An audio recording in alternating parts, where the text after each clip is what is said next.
Oui, salam alaikum. Alors, je fais un petit audio en direct pour varier un petit peu parce que si je dois à chaque fois faire un audio YouTube, à chaque fois que j'ai quelque chose à dire, on va se retrouver à trois vidéos par jour, c'est pas possible. Donc, je freine délibérément. Et puis, ça va être bref de toute façon. Euh, je relis, surtout sur Twitter, tous ces débats sur le voile, les grandes chamailleries, etc., etc. Ah, et bon, c'est rien de nouveau, hein. Pour qui connaît cette histoire, c'est toujours la même chose qui revient. Donc, les débats, c'est ma liberté. Puis en face, oui, mais les femmes iraniennes se font tuer pour enlever leur voile. Et puis on répond autre chose, oui, mais on est en France, ici c'est un choix. Alors on répond, oui, mais qu'est-ce qui vous prouve que c'est pas les hommes ou les grands frères qui les forcent? Enfin, c'est un sujet ultra redondant. Mais je voudrais un peu expliquer pour les plus jeunes ou les non-musulmans qui sont un peu neutres là-dedans et qui ne comprennent pas, en fait, quel est le phénomène sous-jacent, parce que malheureusement, on parle toujours de la face visible de l'iceberg, on ne parle pas de ce qui est en dessous du niveau de la mer, les racines, etc. Pour comprendre cette histoire, parce que vous remarquez que ça revient souvent, on parle plus du voile que d'autres choses, hein. Oui, il y a des petits sujets qui passent parfois, les cantines halal, la prière, ou je ne sais pas quoi, mais le voile, c'est vraiment le gros sujet qui revient tous les X temps. C'est un peu comme le système en Palestine avec Gaza. Tous les 2, 3 ans, on rase les lieux, puis il n'y a plus rien, puis tout d'un coup, ah, on a reçu 2 roquettes, on doit bombarder les lieux. C'est des choses récurrentes. Alors, où ça prend la racine?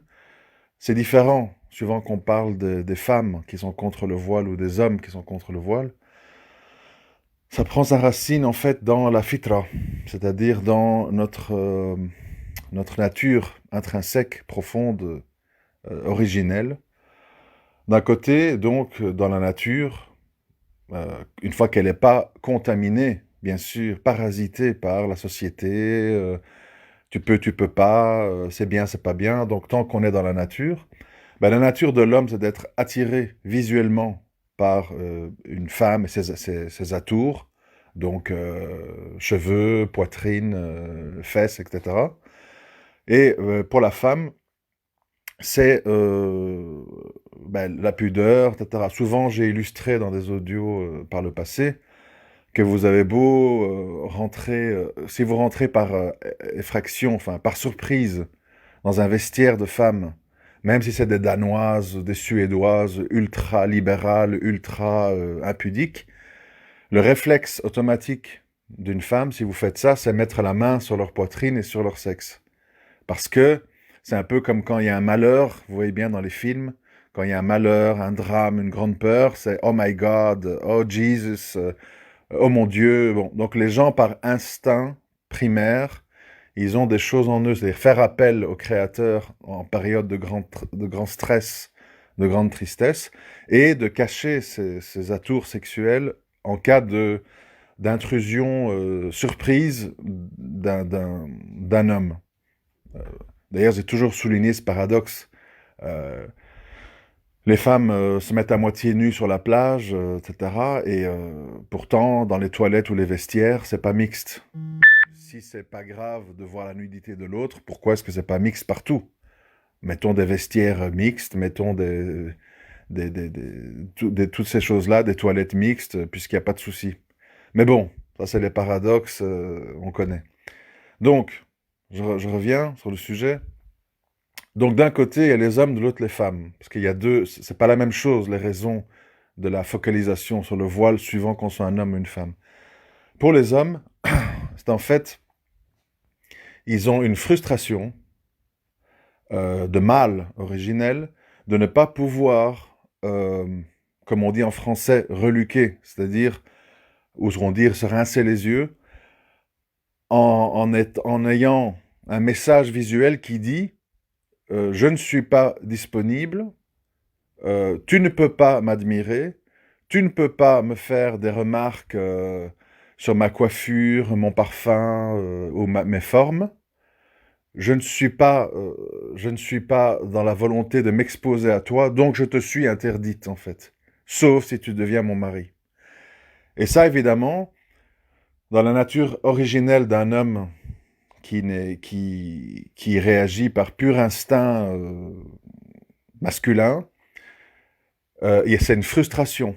C'est-à-dire, d'ailleurs même chez les musulmans, si on prend les textes d'Ibn Jawzi, au sujet de relations hommes-femmes, etc., il dit l'homme est facilement illusionné.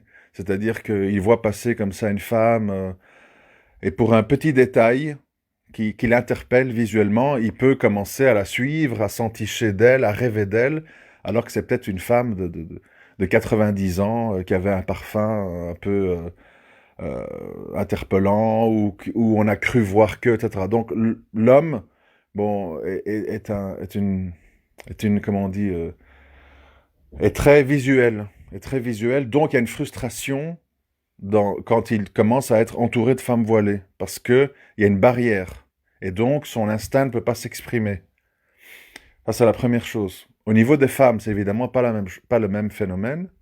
Là, c'est le phénomène de la pudeur, c'est-à-dire, comme ces femmes qui ont cette pudeur en elles, au plus profond d'elles, c'est-à-dire, comme je l'ai dit, si on rentre dans un endroit où elles se changent, elles vont pousser un cri et se cacher les seins et le sexe.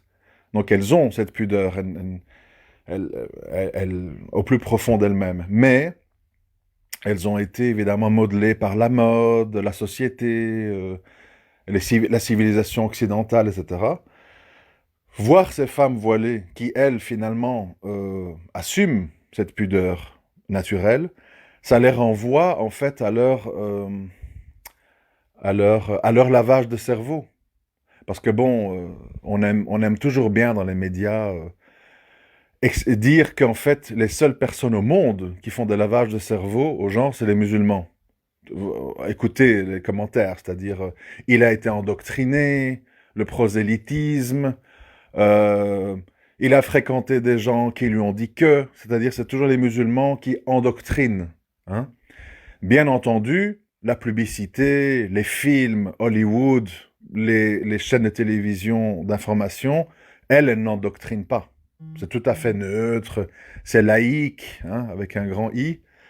Et il n'y a pas de message subliminal, il n'y a pas d'influence dans les séries, dans les chansons, dans les clips. Ça n'influence pas. Bon. Et donc, ces femmes qui ont été influencées par toute une série de canaux, quand elles voient des femmes voilées, ça les renvoie à elles-mêmes. Et ça les renvoie à l'idée de, tiens, ces femmes m'envoient le message que je suis une femme impudique. Puisque une femme pudique, c'est comme ça veut dire que moi, je ne le suis pas. Et donc, il y a un complexe qui se développe, où ces femmes se sentent un peu comme insultées, en fait, de prostituées.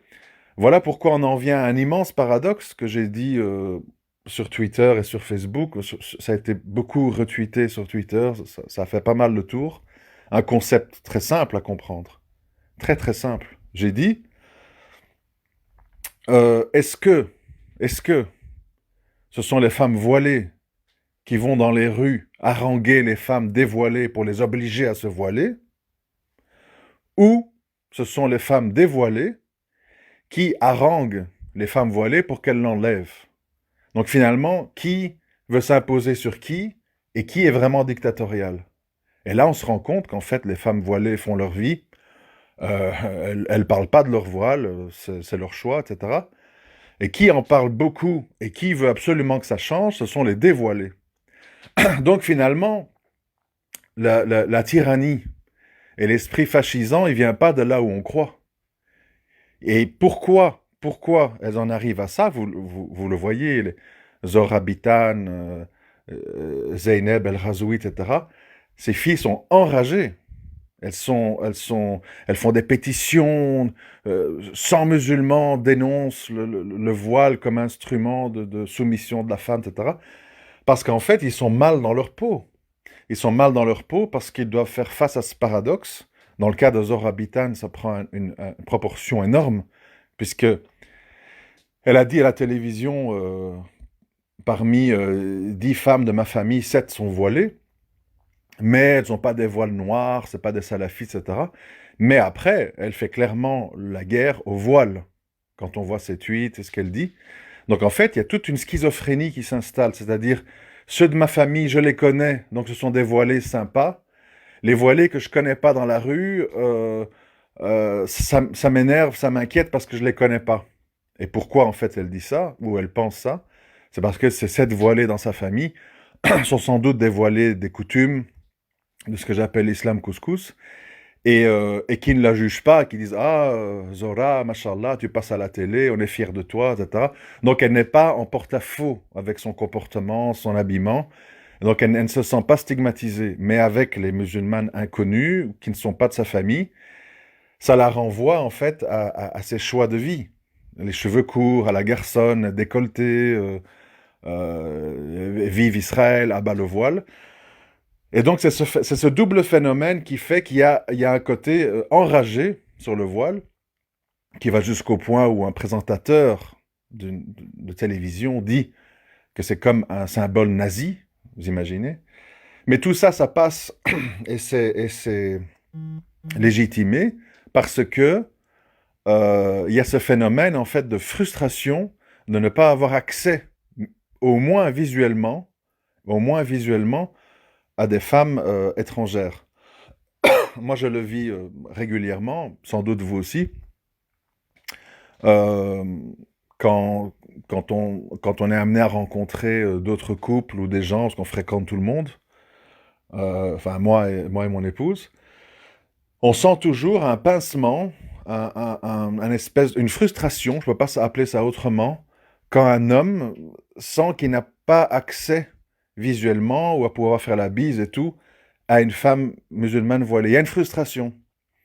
Alors que normalement, quand il n'est pas question de religion, qu'est-ce qu'on remarque?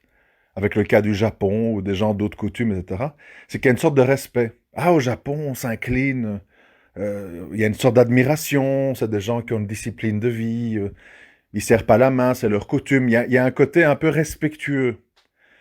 Et on revient chaque fois à la même chose, quand on parle d'alcool, quand on parle de porc, quand on parle de voile, quand on parle de prière. Quand ceci est en connexion avec quelque chose de divin, ça froisse le cœur. Si vous dites aux gens, faites l'expérience, parce que parfois on ne me croit pas. Si vous dites aux gens, tous les jours, je médite 1 heure dans ma chambre, ou dès que j'ai une pause au travail, je vais méditer, hein? Je fais I, O, U, machin. On dit, ah, c'est quoi? Ah, tu es tu es inscrit dans un club de yoga. Ah, Dalai Lama. On va avoir une vision positive de la chose. Si vous dites, ah, je suis vegan, les animaux, j'ai pitié d'eux, etc., etc. Ah oui, ouais, je comprends. Ben écoute, chacun son choix, t'as raison. Et ainsi de suite. Parce qu'il n'y a pas il y a pas d'une connexion religieuse. Alors eux, évidemment, comme c'est un peu dérangeant de dire religieux, parce que puisqu'on est soi-disant laïque, on ne peut pas dire religieux, on dit, il y a le joker qui sort, on dit l'islam politique. Vous comprenez? Donc toutes les femmes voilées, hein, qui n'ont simplement pas envie qu'on voit leurs cheveux, qu'on les reluque, qu'on les regarde, qu'on leur tourne autour, ce sont des femmes qui font des messages politiques. Évidemment, ça ne veut rien dire, mais ça passe. Et donc tout ça mélangé fait que on vient avec enfin, vous avez tous vu aussi cette jeune fille qui est passée à la télévision. Bon, tout le monde a sauté de joie. C'est toujours le même phénomène avec les musulmans, en fait. C'est-à-dire, dès que quelqu'un relève un peu le niveau, tout le monde saute de joie. C'est ce qu'il y a eu avec Tariq, ça a bien fonctionné pendant des années. Et maintenant, voilà, il y a une fille qui arrive avec un petit voile tout serré, et qui sait aligner 3 phrases de français, tout le monde saute de joie. Elle a très bien parlé, moi je ne suis pas occupé à me moquer, pas du tout, c'était très bien. Je dis simplement que, à nouveau, pourquoi est-ce qu'on met cette fille en avant? On l'a choisie, pourquoi elle? Quelle va être la suite? Et quelle est sa vision de l'islam? Parce que je rappelle à ceux qui pourraient en douter, qu'on peut avoir un voile, ou même un niqab si vous voulez, ou une barbe, tout ce que vous voulez, et avoir une vision de l'islam déformée. L'habit ne fait pas la croyance. Voilà pourquoi souvent je dis, c'est bien dommage que dans les années 90, on n'a pas beaucoup insisté sur le tawhid, mais on a beaucoup insisté sur les voiles et les barbes et la musique. Mais bon, ça c'est un autre débat.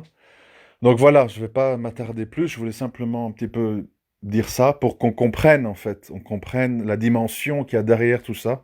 C'est des phénomènes psychologiques très puissants, très, très conflictuels et qui ne sont pas dans le domaine de la rationalité. Parce que chaque fois les gens, oui mais c'est ma liberté, personne ne me force.